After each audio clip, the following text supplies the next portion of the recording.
Thank you. It's a real pleasure to be here and to be back in California and to hang out with my buddy and my partner, Lanny Davis. I've learned a lot in my association with Lanny. I don't agree with anything he generally says when he opens his mouth. You know, there's wrong and then there's dead wrong. But that's what makes this partnership work. And I think it speaks to a new way for politics. And I certainly appreciate Ian and certainly the opportunity to be here with all of you with whom I don't know where you are on the political spectrum, and quite frankly, I don't give a damn where you are on the political spectrum.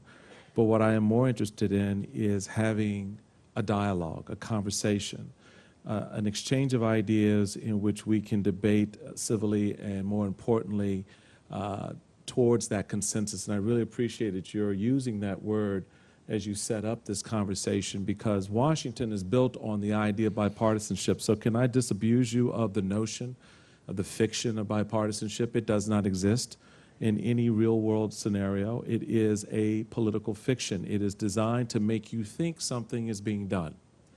It is designed to make you feel like those that you've elected are actually listening and care about what is important to you. And I'm here as a native Washingtonian who grew up, spent my entire life in the nation's capital. I grew up in Petworth of Washington, D.C. National politics is my local politics, and I can tell you it is one of the biggest lies perpetrated on the public in a long, long time, because it fills a particular agenda. Part of my challenge as national chairman was going into that environment with a level of honesty that was not necessarily appreciated by my colleagues on the right. I am a very conservative individual. I was raised in a Democrat household, but when I told her that I had decided to become a Republican, she said, "Lord, baby, what's wrong?" How did that happen? You know, my mother will appreciate that very much. And she said, "How did you become a Republican?" I just said, "You raised me well." You know? And she did. And she did. And don't hiss my mother now. She did raise me well, because she raised me to be a free thinker. She raised me to make my own decision and to come at my politics in an honest and open way on my terms, not on hers. Just because she was a Roosevelt Democrat and I had the choice of being what I wanted to be. And I say that very freely and very openly. You know, my roots as a Republican is based in libertarianism. And I believe fundamentally you have a path and a choice that you can make. That's been the root of the party. One of my frustrations with the modern Republican Party is it seems to have forgotten those roots. And so part of the challenge in today's environment, going back to that idea of bipartisanship, is sort of setting that aside and recognizing that the real challenge and the real opportunity lies in building consensus. Because consensus doesn't say you can't believe what you believe. Consensus doesn't say that those firmly held values that your mama and your daddy raised you on don't matter or matter more than others. What it says is that's where you start. And if you're in elected office in particular, the goal is to find that point where your service to the people matters more than your own personal and individual privilege, right, or whatever you want to call it, that you have as an elected official. And a lot of folks in town, and even in our state capitals, whether it's Sacramento or Annapolis in Maryland, have lost sight of that underlying reality of leadership.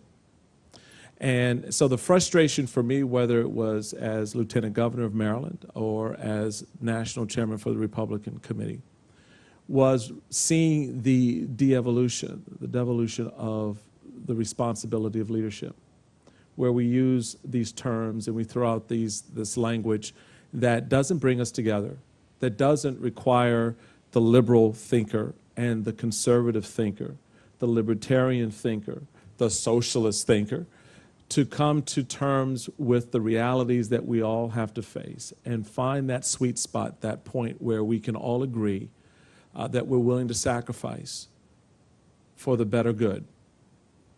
And that is a very different conversation than you've heard, certainly in the Republican Party in the last 10 years or so.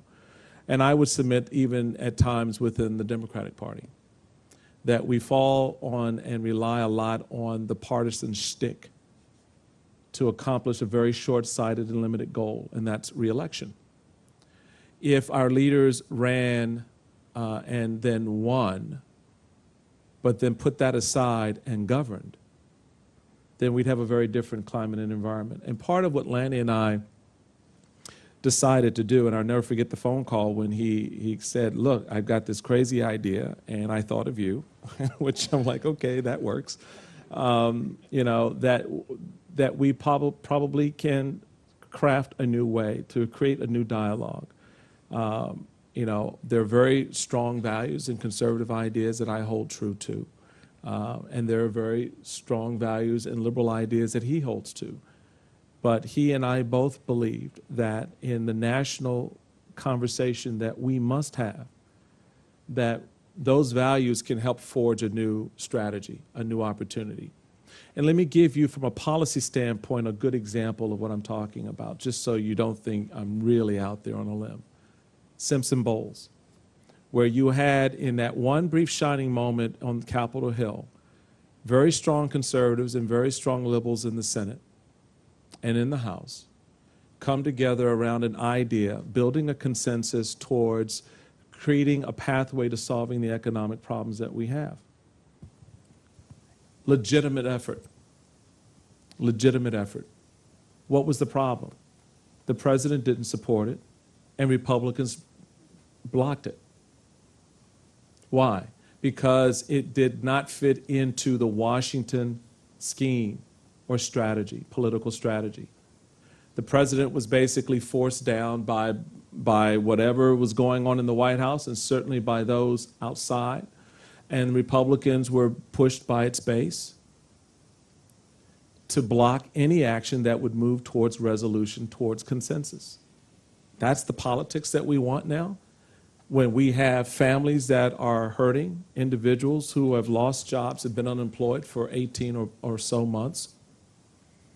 And as I look at a young woman that I had a conversation a few weeks ago on the Eastern Shore of Maryland, who is unemployed now for some 18 months, 2 kids living in her car. So what the heck what are we going to do about that? What is Obama and what is Romney? What is Ryan? What is Biden?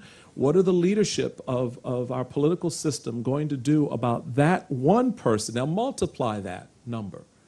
Multiply her scenario, her plight. And that's the frustration that we see right now in politics. As national chairman, I got the whole political thing. You know, you got to go out there, you got to beat the drum, you got to do the rah-rah, you got to move your base, you got to win elections. My job was very simple. Raise money, win elections, and I was pretty damn good at that. 198 million took back to Congress, grabbed some state legislatures along the way, won some governorships. So I did that right, but I learned a lot in that process as well. And what I learned was that in that march towards winning, you have to listen.